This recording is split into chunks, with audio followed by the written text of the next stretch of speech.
жалпы білім беретін мектебінің 10-шы А сынып оқушысы мен Елдәулет Лаура және де бүгін менің жолыма қойылған тақырыбым менің кәсібім менің бизнесім. Жобаның мақсаты тапсырыс бойынша киімді жөндеу, тапсырыс бойынша стандартты өлшемі жоқ адамдарға киімдер тігу және де аз шығынмен көбірек пайда табу. Жобаның міндеттері жоба туралы ақпарат беру, жобаның қысқаша сипаттамасын түсіндіру, ал жобаның мақсаты жобаның артықшылығы мен логотиптерді, мүмкіндіктер мен қауіптерін алдын алу жолдарын түсіндіру. Және қорытындылау. Артықшылықтары.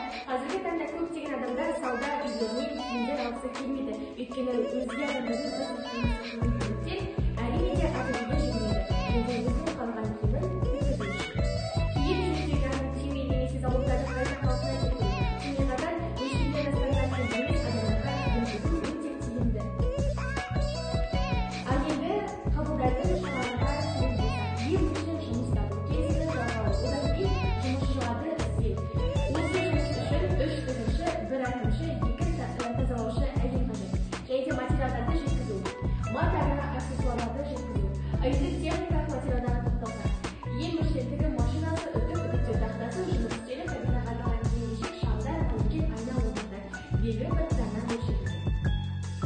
Ал енді біздің қаржы жоспарына тоқталсақ, аренда 60 мың теңге, жалақы 300 мың теңге, шығын материалы 50 мың, ай сайынғы шығындар 450 мың, салық 90 мың. Бизнесті ұйымдастыру жоспары: жеке кәсіпкерлерді тіркеу, кассалық аппаратура шығыны 800, жарнама 45 мың теңге, жиһаз и басқа шығындар 332 мың теңге. Ал енді біздің жабдықтар регистрациясы.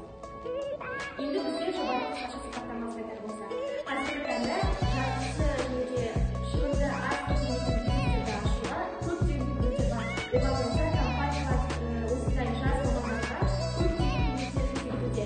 Ал енді бізде нарықта мыңдаған бизнестің түрі бар. Ал біздің бизнес жоспарымыз ол ательяж. Қорытындылай келсек, бизнес жоспар құрамына келген жастарға кішігірім зат